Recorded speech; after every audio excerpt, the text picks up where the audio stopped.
So I got in an argument, and when I say argument, not really like a fight, not in the negative connotations of the word argument, but I got into an argument with a woman the other day, and it was about what women bring to the table because somebody I've known for a while, and although she's an attractive woman, I'm not really interested in her as far as relationship goes.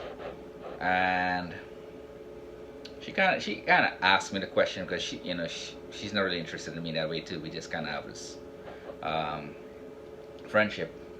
'Cause, she's married.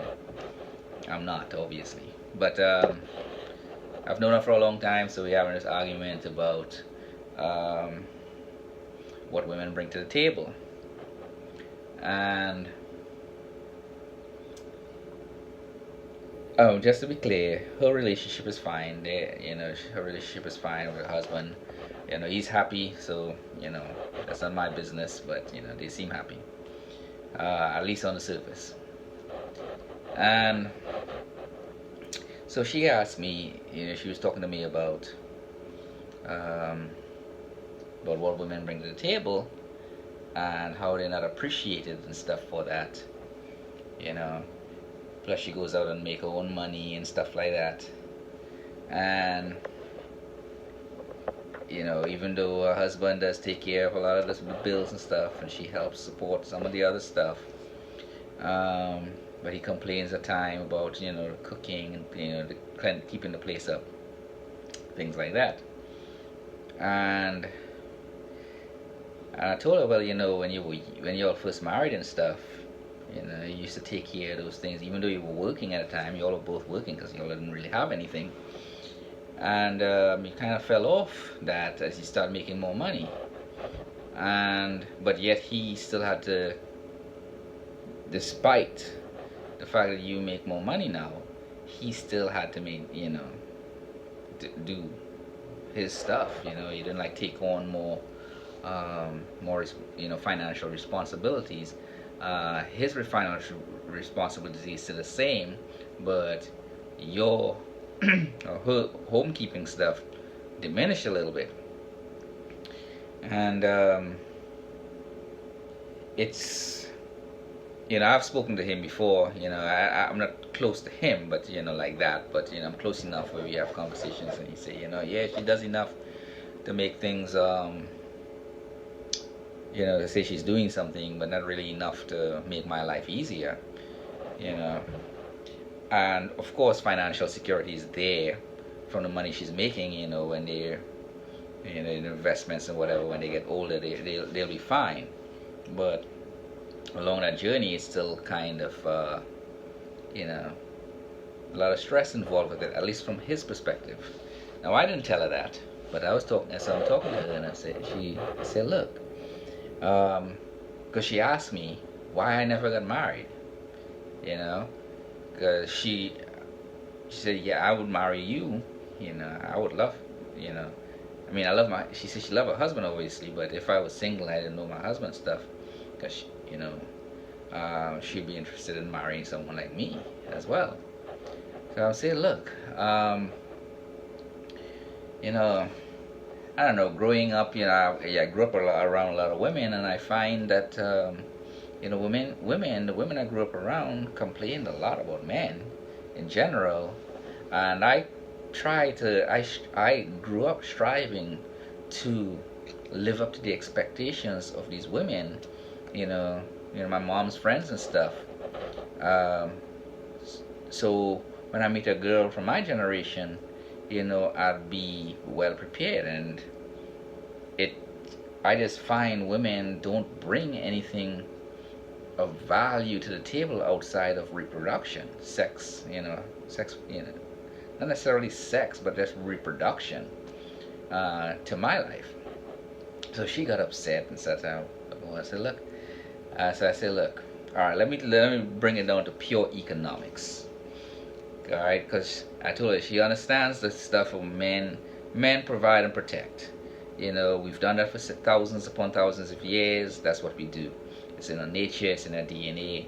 That's what we do. Um, for thousands upon thousands of years, women really didn't work. They really didn't have a whole lot of rights. So they tend to stay in the household and do a lot of domestic stuff. And in some cultures, they go out in the fields and they work separate from men. They plant the rice or whatever uh, foods and food source, while the men go hunting and whatnot. Do the more dangerous stuff. Um, but in modern times, women have the same rights as men, and in most cases, they're outpacing men in college, and they're getting jobs. They're getting high-paying jobs. Um, some women are not, getting high-paying jobs because, generally speaking, women are not aggressive as far as requesting pay raises and things like that. And the overall average may seem that women are making less overall on average, because a lot of women also go into the humanities. They don't go into the extremely high paying jobs. There are a few here and there that become CEOs and CFOs of Fortune 500 companies and so forth. But a majority of women tend to stay in the humanities, even though they have all the rights in the world to get into the other fields, mathematics and all that stuff. They don't go into those fields as much. So they have the rights to do this stuff and they make all this money. But I find those women, they still want me to provide and protect, even though they're making way more money than I do. They could provide for themselves, but they still want me to do that. Which means they still want me to be a traditional man that does the things for thousands upon thousands of years. But they do not want to provide the traditional stuff that men want, that I want, to be a traditional wife, because they're making all this money. Now, there are a few out there, and I've mentioned it several times before. I have a cousin that's a medical doctor, and her husband stays at home, takes care of the kids, and it works great. She does not disrespect him. Even though she's bringing in the lion's share of the income, and he's doing the domestic stuff. He still pays the bills and stuff with the money she brings in and takes care of all the stuff. So, and that works great. So there's some women out there that still understand what it means to be a traditional wife. Now, because she works as a medical doctor, he cooks and cleans and do things like that. But when she's off work, she's there doing laundry, she's there cooking, she's there doing things with the kids, like domestic things with the children, baking cakes and things like that. So, she's still doing all the stuff of a traditional wife when she's home. And, you can't, but most modern women don't want to do that. And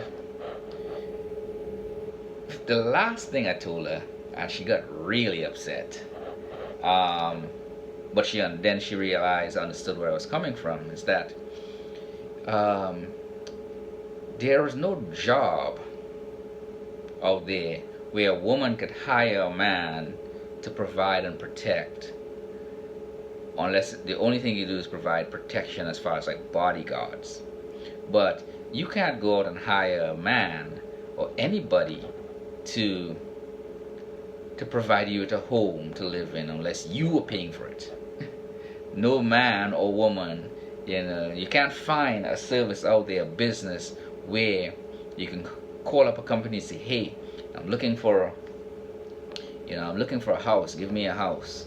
Or I'm looking for a car, give me a car. Without doing nothing.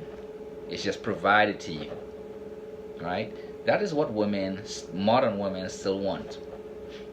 But everything you can do, I was telling her that, everything she can do, like cook, clean, there are companies I can call right now that I could pay to do that service.